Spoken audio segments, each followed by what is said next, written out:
Hey Computer, play About Bees podcast. Well, hello everybody, and welcome back once again to another rousing episode of About Bees, Culture, and Curiosity. What are we curious about today, Bidzina? Well, we got a little bit of beeswax that our guest here is fond of. And now We have a little bit of bee too, don't we? We got a little curious bee on Ron. Yeah. Can people see that bee? I don't know. That's a friend. People, well, you could see, they could definitely see Ron, but They can't see the bee. I think they might be able to. But there's a bee on Ron's head right now. Oh, no, it's We're down in his here. backyard. And Aw, she's a little bit lost. I'll put her down here. yeah, Look at her go. Oh my goodness, she's running towards Rose. save me. Okay, she'll fly back home. Yeah. All right. So that's what we're going to do today?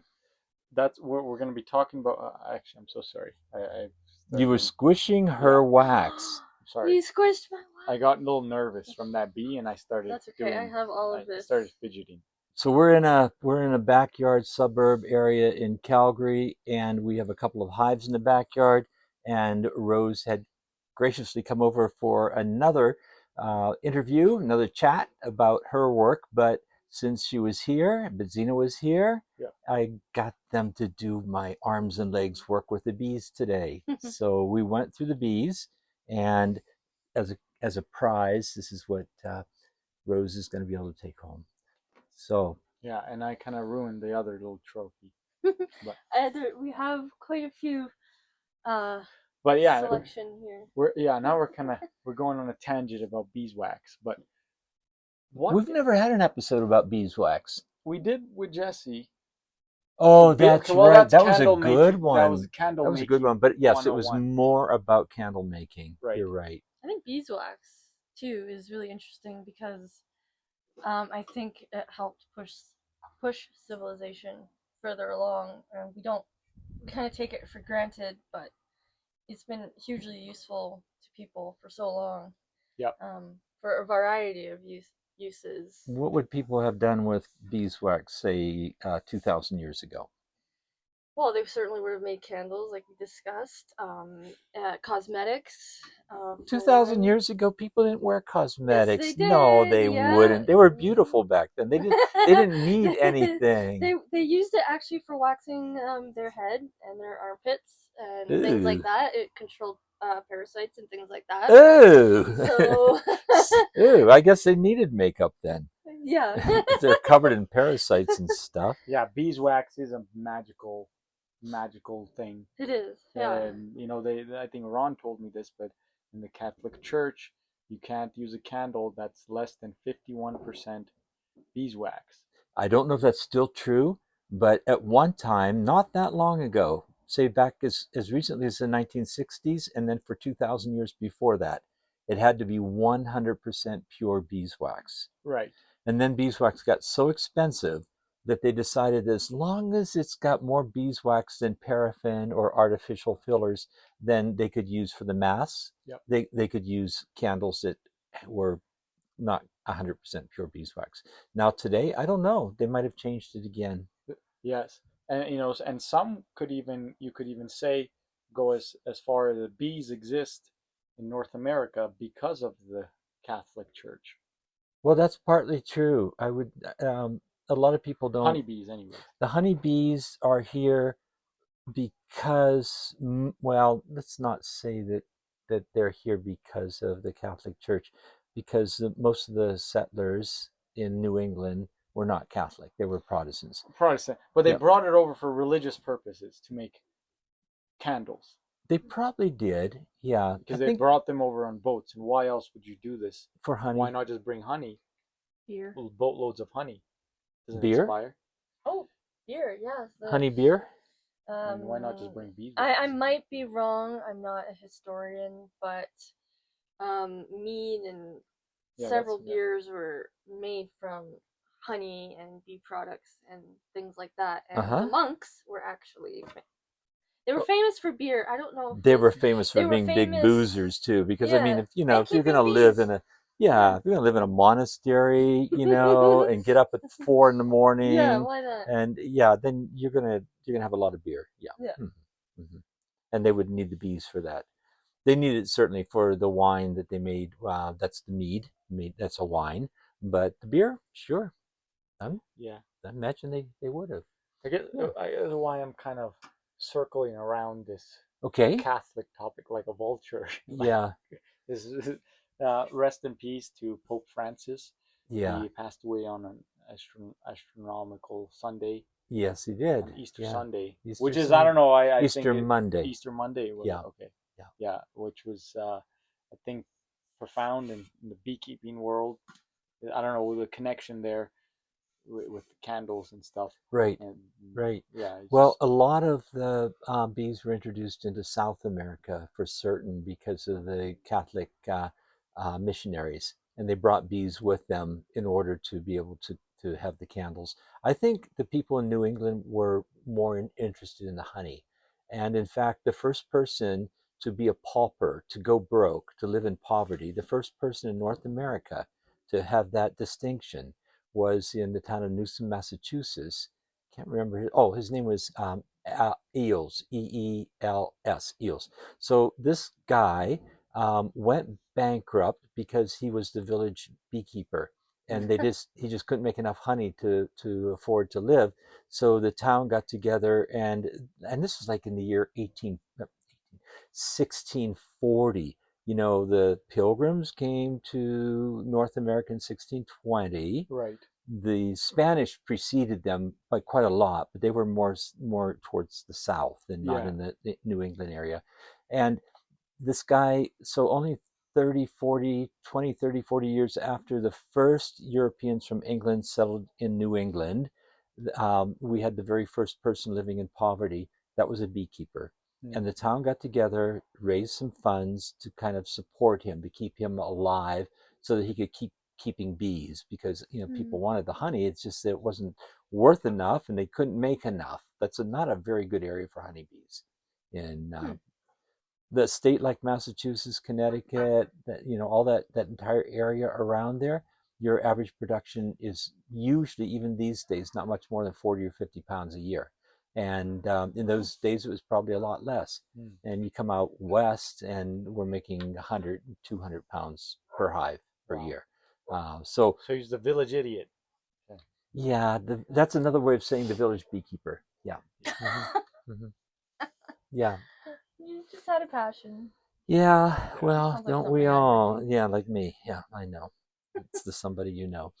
Well, farmers kind of, in a way, like we talked about that saying, right? Like farmers kind of it's always getting ripped off. They're always getting the short end of the stick in They society. are. Yeah. Yeah, Yeah. and that's kind of the way it is. It's just because, um, sure, it's hard to do, but with enough capital, almost like anyone can do it. Can do what? Farming. With enough capital.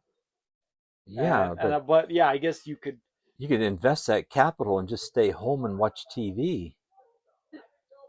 And you're not going to outbid the corporate farms these days. I think it No. would be harder to break into farming. No. I mean, you can No, have but a that's what I mean, homestead. right? Like we've come to such a point where corporations just made it so cheap.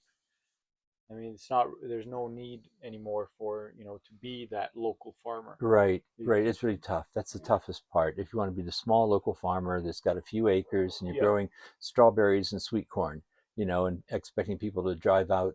That's where I grew up. I grew up on one of those kind of row crop truck farms, Right. as they call them, and that's what we did for a living. Yeah. Plus, we had greenhouses. Maybe a significant amount of income It was enough to for cover costs. our small family of 10, actually 12, counting the parents. So we could, mostly eat what we grew and then sell something for shoes in the fall. Yeah, because Yeah, so we usually got new shoes when we went to school in the fall. Right. But that's something great about Calgary is we have a thriving farmers market culture here. So which encourages people to grow individually, grow heirloom things that we can reseed and Right. Yeah, grow. that's absolutely right. That the big corporations, if they're going to start doing heirlooms, they're going to do it on such a big scale that you kind of don't feel like it's really, being a kind of a farm product anymore. It's more of an industrial product. But when you know that it's some farmer with you know, some 10 acres and they're Or your neighbor. or your neighbor. I had pounds of tomatoes one year. I just Oh, gave yeah? them out to my neighbors. I Yeah. went door to door, knocked on the door. Would you like some tomatoes? I somehow grew way too many. Yeah. Yeah. Well, you should be It was keeping popular bees. with the bees. Yeah, you should be keeping bees. Well, did you know that tomatoes are not pollinated by bees? They're pollinated by Bumblebees. bumblebees. Yeah, not honeybees. Those are the bees. Oh, so when you said they were popular with the bees, yeah, when you I saw say bees, I usually mean native bees. yeah, and when we hear the word bees, we usually think honeybees. So Broccoli you're right, too, and I was wrong. That's right. The bumblebees love those tomatoes. I love That's tomatoes. Broccoli was a surprise to yeah. me. They were always covered in not honeybees. It was the bumblebees, especially like the red belted ones and things like that. Mm-hmm. They just love broccoli and tomatoes. Yeah. It was great. So you can have food crops that are maybe not native to the area and still benefit your local bees. Yeah. And not a lot of people know that because they're just thinking about the honeybees Right. and things like that. But Right. in the States, they truck in bumblebees. Usually it's the Almost so- stress. yeah, Mm-hmm. yeah, those ones into greenhouses. They keep them in the greenhouse and they hope that the bees don't escape. They sometimes do, but that's what they use to pollinate their crops down there. No, it's not a lot of people know that.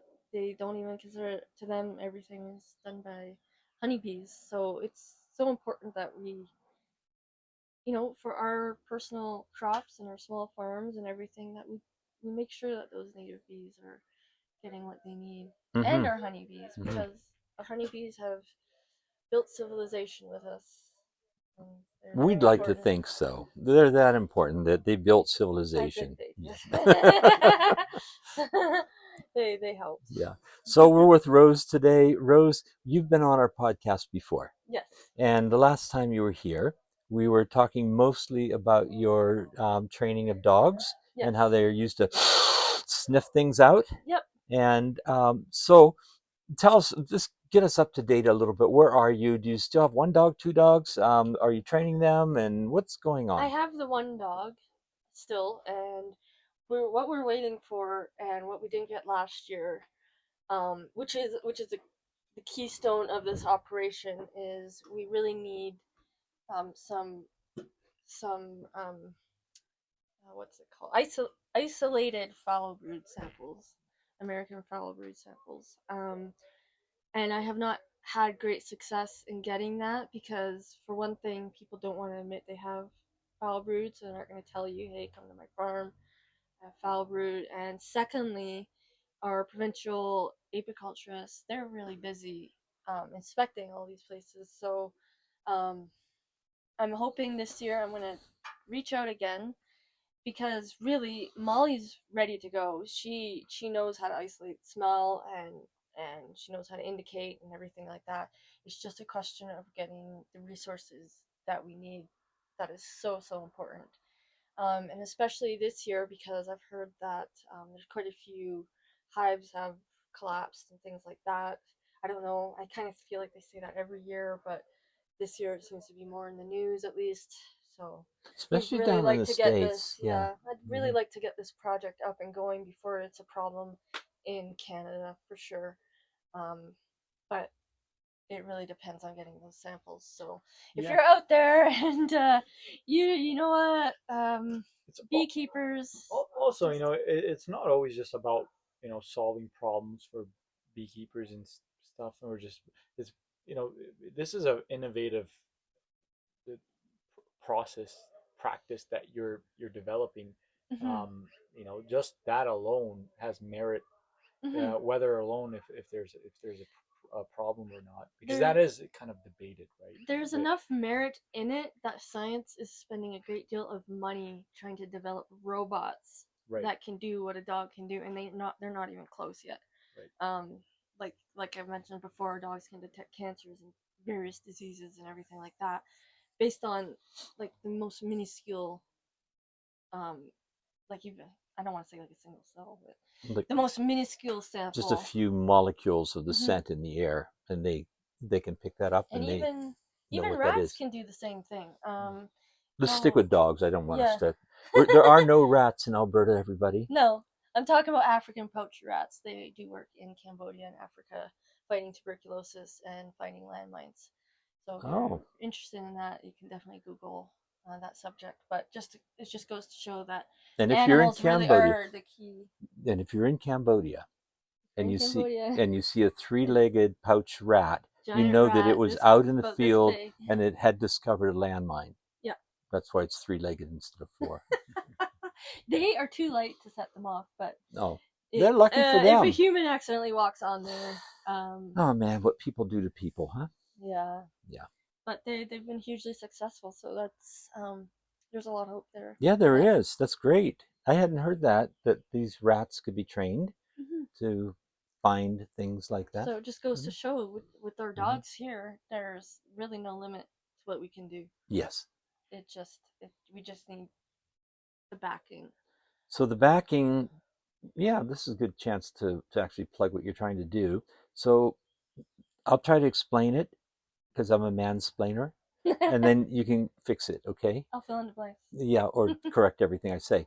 So my understanding is that one of Rose's several projects is to train a dog with its super sensitive nose and its ability to communicate that it's found something to indicate when there's foul brood in a beehive, like in an active beehive. Yeah. So my vision would be, if I were in your shoes, and this is where I'm mansplaining, would be like, wouldn't it be great if you could drive into an apiary that belongs to some big commercial beekeeper, and you spend about half an hour and just walk from beehive to beehive, and the dog just sniffs every one, and if it says, oh, I think there's foul brood in here, then you would put like an X on the front of the beehive. Exactly. Yeah, and then Anything. yeah, and for that you would have to be paid a modest fee so that you can pay for the dog food. Pay for the And dog food and hopefully get a kennel started so we can help not just Alberta but the rest of Canada as yeah, well.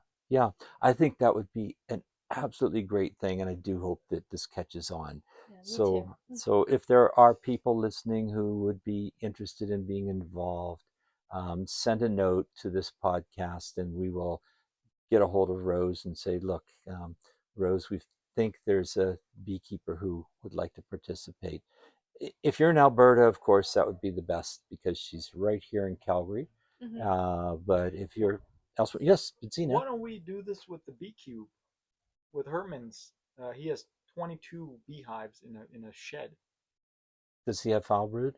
I don't know, but I'm saying like just It has for to have. for She needs good samples of foul brood to train the dog, and then yes, it'd Mhm. be great. She definitely could be doing Herman's BeeCubes. So And that's part of the training process actually is Mhm. once we have her indicating in a structured environment um, on the foul brood, I would need volunteers who would say, hey, can you please have your dog run my yard and let me know if she indicates on anything and things like that. yeah, right. So that's what I mean. Like if we like go to the cube shed bee things, bee homes, um, and you just just to see if there's foul brood. Can it do that? Can the Molly do that right now? Not Not right yet. now. Okay. She Not. Oh, it needs needs to get to that point. sample. Okay. And I did have samples from the provincial apiculturist, but being very, very new, I froze them. And what ended up happening is they molded and rotted, and you can't use that. It's contaminated at that point, and you don't know if the dog is signaling on the mold or the decay or what. So I had to burn those, and then so now I'm just waiting for like a really isolated sample. What is that place called in the north of Alberta? Beaver Lodge. Beaver Lodge. Yeah, there's a I need to reach out to them. yes, that's a good idea. Really good idea. Mm-hmm. It's a long drive up there, but it would probably be It'd be worth worth it. it. Get a hold of the right people up there, and I think they would be really intrigued with the opportunity Hmm. because they have the National Bee Diagnostic Lab for That's all what of I was Canada. hearing. And that diagnostic lab is supposed to be helping us to, if we find some odd mold in our beehive or something we just don't understand going on, or if we're just looking at the brood and we think it's foul brood, is it American or is it European? Hmm. Then that's their job. Like they know these Yeah, things. exactly. So getting that sample that we know 100%, it has to be 100% sure, and it can't be contaminated with anything else. Um, because there is that issue with the dog indicating on something that isn't actually the disease. If you don't isolate that sample, um, there you run that risk. So what is she indicating on? Dead bees, stress? What is she doing? Hmm. Hmm. So yeah, I would, if you're listening now, I would 100% make the drive to Beaver Lodge to collect those samples. And I'm told to, by Ron, was kind enough to inform me not to freeze them. Yeah. Um, Yeah, I think that's what might have gone wrong. and put them in a paper bag and Yeah, keep keep them them safe. dry. Keep Which them is easy dry. to do in Calgary because we're so dry here, Hmm. so I Hmm. wouldn't worry about. Yeah, Um, because over the years I mm, have seen quite a bit of foul brood in people's equipment that is 5-year-old combs, and you can smell it still after 5 years, the dirty and gym bag. anything that would just be a place to keep it so that other bees can't get near it and can get contaminated. But yes. Yeah, Hmm. yeah. Hmm. So that's where you are now, Mm-hmm. and you are just kind of trying to figure out a path to make this work. Mm-hmm. And maybe one of the ways would be to get some samples from the people up there in Beaver Beaver Lodge and Lodge, yeah.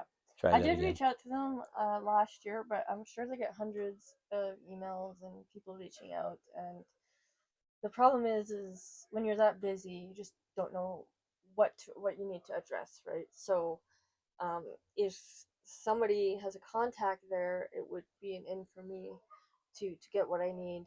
Um, just because, like I said, like when you're reaching out to an organization, it's hard for them to decipher what's the serious thing, and then they also would probably want to make sure that if I'm taking samples, I'm not contaminating other things. So that's probably a concern as well. So Yeah, it would be a matter yeah. of talking to them. They need to have somebody who can Hmm. say, I think she'll be really Spend careful with this. She understands and that. spend time with me too and Hmm. explain Hmm. and tell me, well, what container would keep this sample healthy for longest.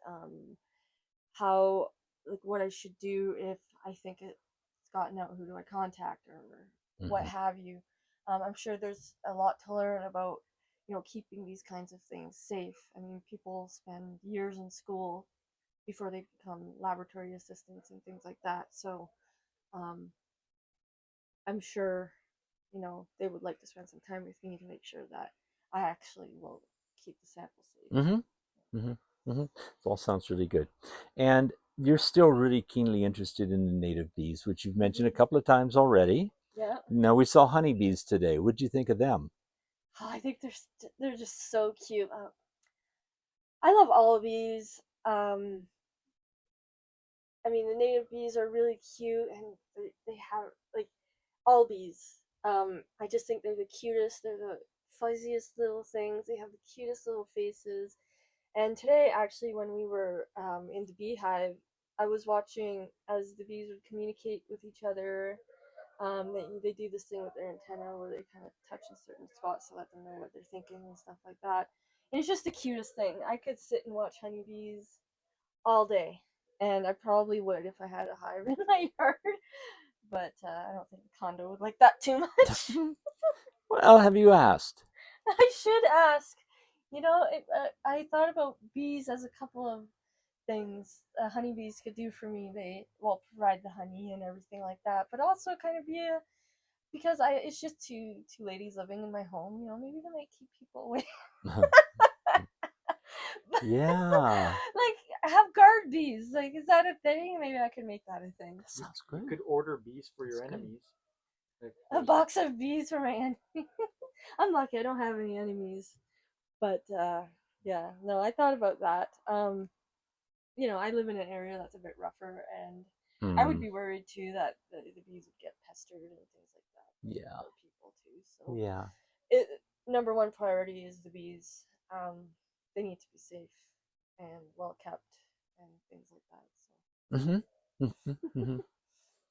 Well, that's pretty exciting to be able to engage with the bees of all kinds. So Mm-hmm. your main interest though is the native bees, well, other than the dog and the training the dog, Yeah. but as far as bees are concerned, like the honeybees, you describe them as being cute, having these little antennae so that can cute and signal each other. smart, and I don't know that they actually do that, but you can scoop up the honeybees in your hands. yeah, And they you just let you. can. And they'll Yeah, just let you pet them. yeah, that's true. And I don't get stung. Yeah. I wouldn't have done that The today. part about them talking to each other through their antennae, I don't know if that's so true. It looks like talking. It looks like I it. mean, I I'm will very agree. much a sentimental person, and Yeah. I'm very much a feelings person. And it just they were facing each other, and they were just moving. It looked like sign language to me, but I I'm think sentimental. I think it's more of like that Avatar connection with the ponytail and the horse. You have seen that Oh, yeah. Avatar?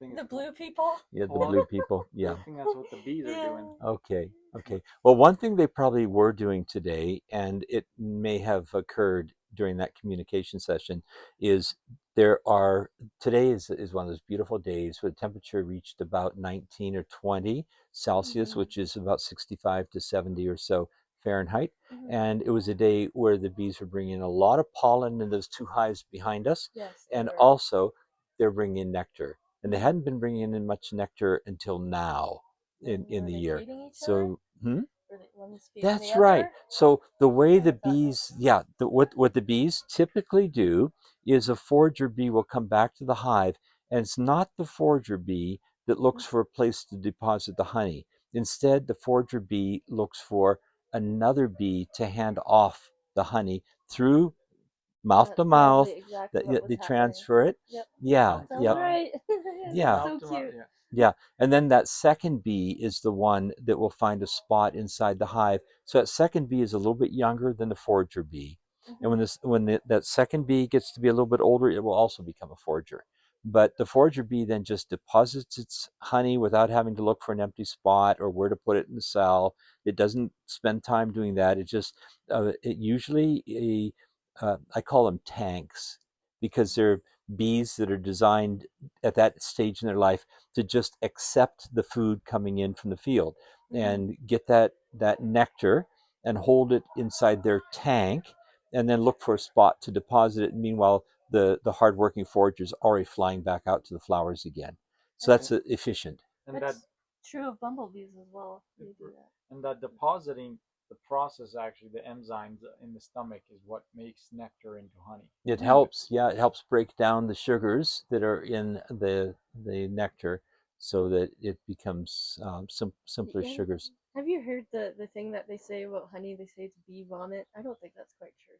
Not quite Bee true. barf, No, bee No. barf, bee vomit. which is No, They trademark. like to say that because that makes honey. Ooh. yeah, Risque. yeah. I don't think Ooh. that's entirely There was true, even though, a 'cause they have company, a some- honey company in the States that called it bee barf honey. Yeah, And it's trademarked here yeah, in Canada. yeah, okay, funny. In okay. Saskatchewan. Didn't know that it was trademarked. Yeah, yeah. Yeah, they were talking about it in the Bee Club the other day.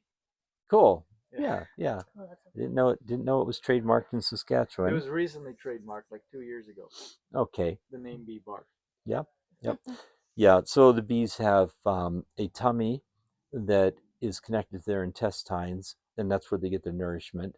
So they eat something, it goes through the intestines, and that powers their body. Mhm. But they also have a reserve tank stomach, Yeah. and that's where they put the nectar when they're not going to be eating it. And so it's a little different It's kind than of like a bird has a crop.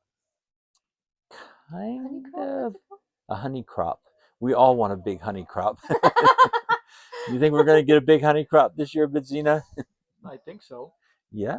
Yeah. It's been an early year. I think we need more rain. We need more rain. I think you're right. It's so dry out here. It's dry. Like I'll be driving and you just get like dust in your teeth, and you're like, Yeah, yeah, yeah. Not so nice. But Bidzina, Yes. what do you want to chat about? Well, no, we were chatting about the Molly, Yes, we were. right? yeah, Molly. And then, And then is there a conclusion to the native story? bees. Conclusion is basically that we really need that sample. We really need it to move forward. And then once we have that, I feel like it'll just take off, and we'll be all over Canada, helping bee bee farmers, beekeepers, um, keep their crops safe. And Yes. that's Yeah. the goal. And the bees. For me, it's more for the bees. hmm Keep them hmm safe. hmm Yeah, the But sooner the disease is found, then better off, excuse me, the better off everybody is, because you mhm. can often help the bees, or at least it doesn't spread to all the colonies in a location Mhm. if you can find that hive right away. And a lot of our commercial beekeepers up here send out crews that people who are farm laborers who usually know their bees really well. I mean, these people, they're good beekeepers, but they're tasked to do a specific job as fast as they can. Like, put all the supers on. We got to get them out there. The honey flow has started. We've got to get supers out, or we're going to be losing money every day that we don't have the boxes out there on the bees. Mhm. So they don't have time to always look deeply into a hive and look for those one or two cells of foul brood that just entered the hive, like within the Yep. preceding day or two. But your dog would be able to sniff that, Yes. and that's going to save those colonies. I actually have a concern about that. I'm worried that, say, Molly goes out and she's indicating on hives, and people look and say, "Well, I don't see anything," and they just leave it there because they don't want to risk, losing money. So Molly really needs to prove that even she can find even the slightest bit. She needs to develop that reputation to where um, even the tiniest bit, the tiniest like one cell or two, like you were hmm saying, that a human wouldn't catch, that they believe her and go ahead with what they need to do. Right, right. Now, how do you replicate this process? So let's say if Molly's gonna age soon, how do you do a new Molly? So basically so almost every dog has a great nose, but you can breed for and choose puppies from lines of dogs who have proven scent ability. So Molly is actually from a line of dogs that are proven through testing, hunt testing, and things like that for their nose. And actually, I've been approached several times because people have wanted puppies out of her, but she's she's fixed. But I had seven. She was a puppy I had chosen. What I had done was I had brought I believe I had a bit of the contaminated Foulbrood at the time.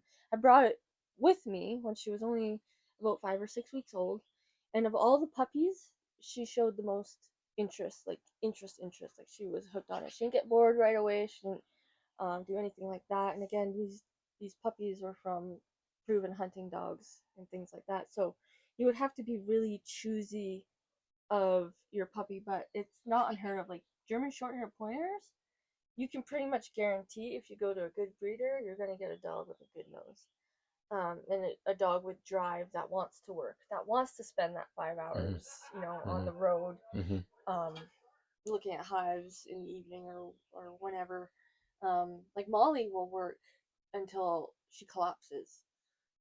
So I have to actually control how much she works because she Right. won't control herself. Yeah. So you So would look for those qualities, and you can look for those qualities in puppies, and a lot of people have successfully done that through hunting programs, scent detection programs. Like I could go to our scent detection club and say, "Are you expecting a litter?" Scent detection club? There's a scent detection club in Alberta. No way. Yep. Where are they headquartered?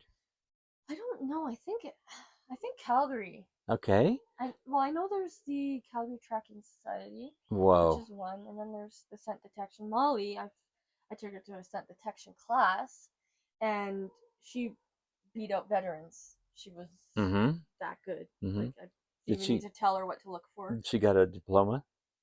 She did. Did she? She got a Yeah. whole puppy. Yeah, she passed with flying colors. She impressed Okay. everybody. And I took her out of that class because I knew I wanted to use her for bees, Mm-hmm. and I didn't want to like. Yeah, confuse her with. She can pick out from several different scents. They do that in the field all the time with the different birds and things like that. But I don't want to confuse her any more than necessary.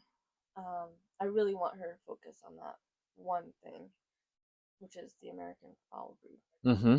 So Mm-hmm. even though she's been trained on other things before, she's had enough time now in between where she would be able to easily. Yeah. And she did before. Seven too. Seven did really well. She was another German Shorthair pointer. Seven is the name of an earlier dog. Yeah, the puppy I had. Mm-hmm. And I had her in the basement. I had the samples and everything, and it took me 2 sessions, and she figured out what I wanted her to do. Oh, and she wow. Was fine. Yeah. And unfortunately, because I wasn't having a lot of luck with the program, and I ran into financial difficulty, she was returned to her breeder. So I still have access to her. If it ever comes to the point where I need more dogs, I can bring her back, and I can also reach out to other breeders. And everyone wants to see their dog working for a good cause, so I wouldn't have any problems finding that. Yeah, I want to say, and I think we talked about this before, that what you're doing is unique and groundbreaking here, but it's already been tested. Like we know that it will work and can be used for bee disease detection because for off and on throughout the last 100 years, there have been apiary inspectors, bee inspectors, who drove out to apiaries with their trained dog.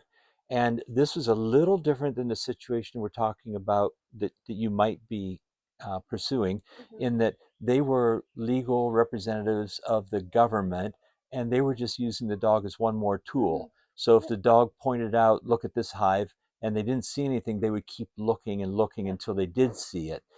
So we know that the system works. We know people have done it in the past.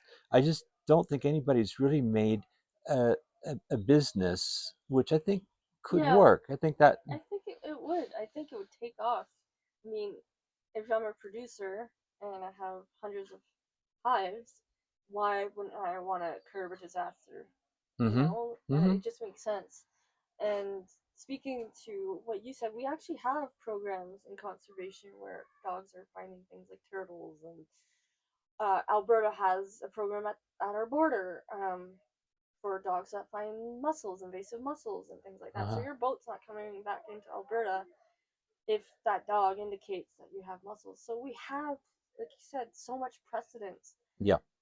For this. It's just a matter of getting it off the ground. Yeah, sounds really good. Yeah, no, it is definitely a lot to do.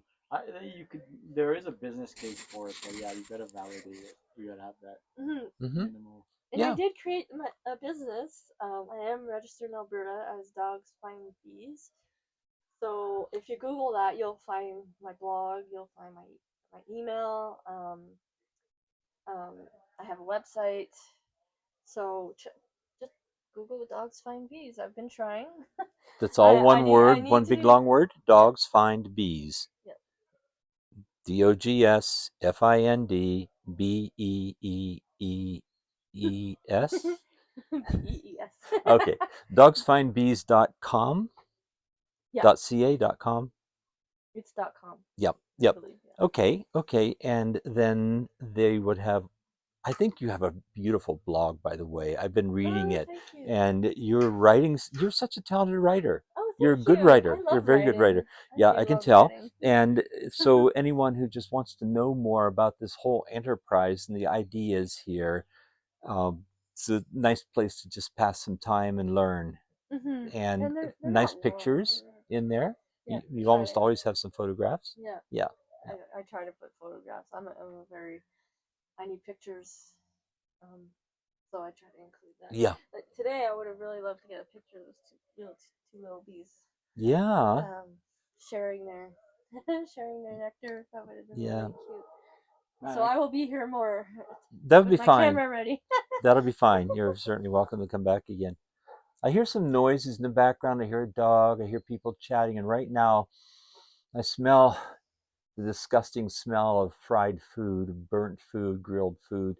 Um, ugh, it's meat. There are people in Calgary who eat meat.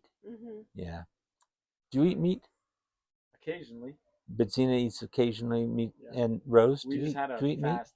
Occasionally, I'm trying to actually move to be vegetarian because I'm having some real moral qualms with eating meat.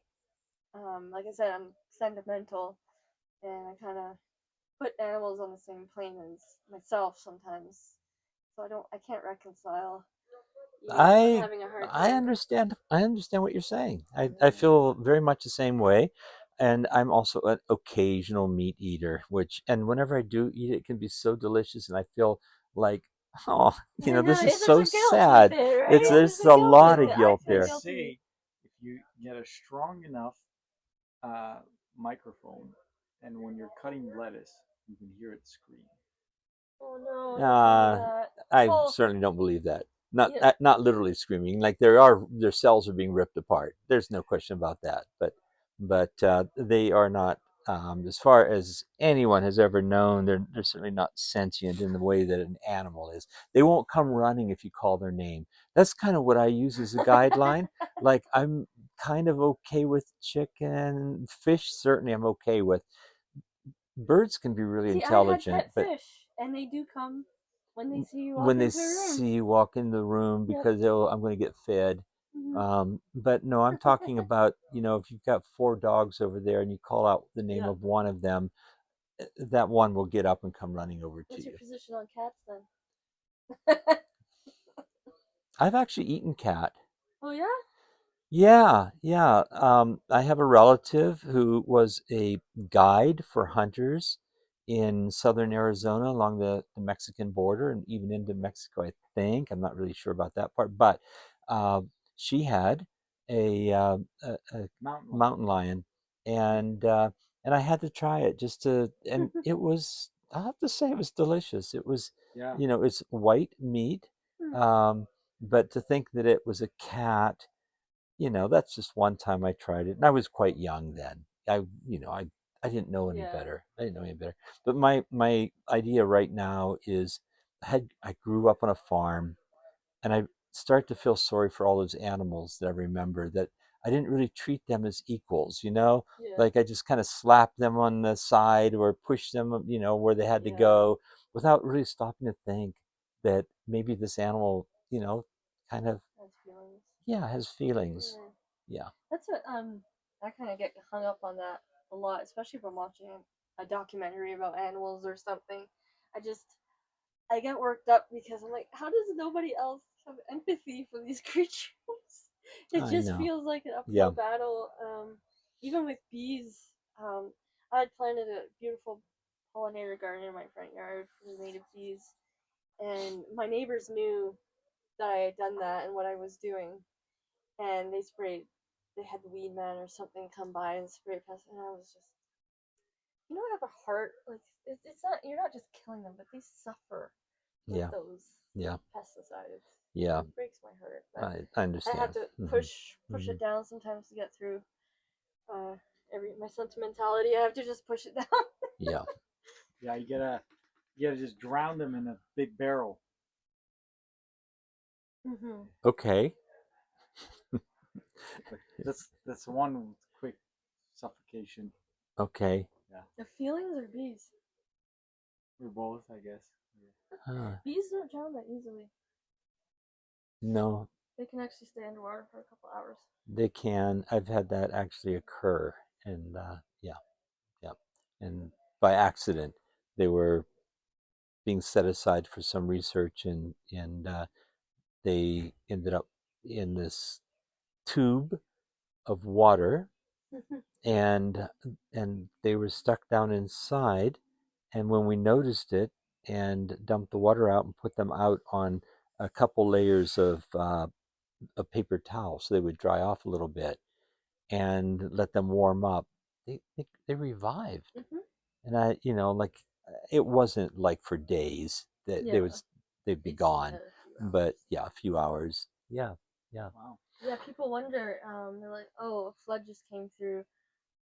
However, there's still bees and insects around." Well, they have book lungs, so they can actually trap air next to like a scuba suit, basically. And spiders can do the same thing. It's quite amazing. Yeah, Insects in oh general. yeah, yeah. We wanted to consider animals to be a lot like ourselves, except when it comes to whether or not they have feelings, then we just go ahead and chop their head off and eat them. But in general, we think, well, that if we feel hot, they feel hot. If we're in too much water, then they're certainly in too much water. Mm-hmm. That's not necessarily true. There's such a variety between Yeah, us there and the is. different bugs and animals out there. So, Yeah. Bidzina, did you get out to your bees lately? Last time I checked on them was about 3, 4 weeks ago, Okay. and I Yep. gave them pollen patties, feed, and then apivar strips, Mm-hmm. and then Mm-hmm. yeah. So I think that they don't really need much more. They had lots of honey, Yeah. and then I'll probably check on them sometime this weekend. Yeah. Yeah, Yeah. They had lots of honey, and you've got them kind of. What kind of location did you have for them for winter? it's just outside, and I wrapped them with insulation with styrofoam, and Mm-hmm. then there Mm-hmm. was a couple in the city. I have some in the Okotoks, and then there's another location in Strathmore, Mm-hmm. Mm-hmm. Oh, and then yeah, a lot of driving. Good that'll air drainage, or they tend to. Will they get moisture building up in there? Um, one of them I like overwrapped a little bit. And there was some moisture, but it's pretty good. Oh, I lost some bees one year by Yeah, overwrapping them, yeah, and then everything got really damp and wet right. inside. They didn't get rid of the moisture. Plus, they were kind of in a low swampy area, so I should have known better. Yeah, and I guess so. I had 7 beehives overwintered, and only one of them died. Okay, And good, yeah, good. That's really good. and the one that did die, there was a mouse that got in, but they didn't get inside the hive. They were just hanging out on inside the insulation. Yep. So I don't know if that had any effect, but it could have maybe bothered them and Yeah, it could bother them. They are very sensitive even in the middle of the winter for their cluster if there's shaking or movement yeah, around. it was trying to eat the styrofoam, Mm-hmm. so it just Mm-hmm. it ate through the styrofoam and it got to wood and it realized Wow. there's nothing there, so Wow. it just left or did something. But Mm-hmm. then I felt like something must have happened Yeah. in that time Yeah. period because that was the only one that died. I mean, Mm-hmm. it was fairly strong going into September, Yeah. but now we're kind of getting into the weeds of things. Yeah. Yeah, Now you're working too. Sorry, Rose. We're gonna digress from you, and we'll come back to you here in a few No, it's minutes. all But good. but a lot of our listeners are curious about what's going on in the bee yards these days. Mm-hmm. So this is a I chance. am And too. yeah, you are, aren't you? Yeah, yeah. Very. I'm really glad you had a chance to look at the bees down there. Yeah, that was great. That was That a was really good. wonderful surprise. So, Bidzina, you're working. yeah. There's a well with just I'll start off with the club. There's a couple deadlines. This is kind of where the Calgary Club. There's a nuke deadline if anybody wants to buy nukes at the end of May. May 1st is the deadline. I don't know if we'll have that episode released by May 1st. But Well, anyways, if we do, get your orders in now. hmm And then I'm also starting working with Herman with BeeCube. okay. We want to talk a little bit about what Herman at BeeCube does. We did have Yep. a really good podcast with him. Yes. Yeah. So Herman is creating a robotic. Well, he's creating a bee house that is an advanced bee house that self monitors itself. Self redundant, but um, yeah. So each house can fit 22 colonies, and we're deploying. There's 5 being deployed. He's built 5. So last year he tested one with 42 in them, and that was too many bees in one. So they've gotten down to 22, and we're deploying 5 of them. We're deploying one tomorrow at Sandy and Ann's Cross Conservation Park. Oh, Sandy Cross? Yeah, Sandy Cross. Uh-huh. We're gonna get a crane, lift the house, and get Mhm. it into the electric fence. And then the following weekend, on May 2nd, we're going to put bees inside of it. And May 3rd, we're going to do a ribbon cutting ceremony there. On May 3rd. On May 3rd, it's a Saturday, I believe. We're probably in the afternoon. Oh, I hope I can be there. Yeah, it would be really nice. Yeah, my kids are flying in on May 3rd from Montreal, Oh. so I don't know if I'll make it up there. Maybe you guys can all come. Oh, I'm sure they would love that. Well, you'll go? I'll try to remember the date. Yeah. I'll send details out. And the May plan, 3rd, yeah, ribbons? Yeah, we're going to do a ribbon cutting ceremony there, and then we're going to drive over, 5-minute drive to Herman's location where he's staying, and we're going to do a little barbecue champagne. Oh my goodness. And then, so this is one of the locations. We're going to try to do another ribbon cutting ceremony at a solar farm in Strathmore. We're partnering with Solar Sheep, which is a company that manages your solar property with sheep. Okay. So when is that legal in Alberta now? It's legal, yeah. I thought they were banning any renewable energy in Alberta. Well, it's been built. The ones that they manage are been built, and you just can't build anything new. You can. It's a lot. Well, you're right. There you can't. I don't think you can build anything new. But it's. Oh, there's a little bunny. Welcome to Alberta, folks. The place where we have plenty of sunshine, lots of wind, and you can't use any There's some sort renewable of moratorium that the Daniel Smith government introduced, where I think there was an incentive or something to build solar. But now, like, you can still build it. Just there's no. The land of freedom, where you're not allowed to do what you want on your own property. Yeah, it's a little weird. But so what these solar companies, they come and partner with ranchers, they'll come and you have all this land you're not using, we'll put solar panels on it. But then these ranchers are thinking, or whoever landowners, they're thinking, well, if we put solar panels on it, then this land is going to be ruined. Sure, I'm going to lease this land to you, but then once you leave with the solar panels, it's going to be ruined. No, it won't be ruined. Like, well, how's the solar panel ruin the land? I mean, you just come in there with a plow, turn the soil over. Like, what did their grandfathers do when they? There's concern over that, and what Solar Sheep does is, instead of managing it with mowers and they're fertilizing as they go. That's right. The sheep come, graze, keep the weeds down. I like it. And then fertilize as they exactly. And so we're going to be placing the BeeCubes with the sheep. Unless sheep become outlawed in Alberta, because it is a beef growing province. So that's true. You might find that you can't have sheep either. I hope not. That's the way things go. Yeah. But and everything. Yeah, so the bees are going to pollinate the land, grow pretty flowers. The sheep are going to come eat them, and voila. Yeah, I like it. I think we have so much sunshine here and wide open prairies. For us not to be collecting that energy, that renewable energy is just, it's sad. The location we're moving to is that solar farm powers the entire town of Strathmore. Fantastic. The whole town of Strathmore. Yeah. That's great. Yeah. Yeah, that's good. That's good. And these things are getting better and better with the amount of production they can put out, the electricity from the panels, and they're less and less expensive. Yeah. Exactly. So, yeah, just yeah, I don't know. It's incredible. So that's one of the places that you're going to do a drop. So you rent a crane to set it up? Well, only for the cross conservation area, because there's a bear fence that they had a previous bee yard in. Okay. And that's where the BeeCube will go. Yeah. And we can't take down the fence. It's like a very well made fence. So sure. We're gonna use a crane to get it in there. Yeah. But the other areas we just need a trailer.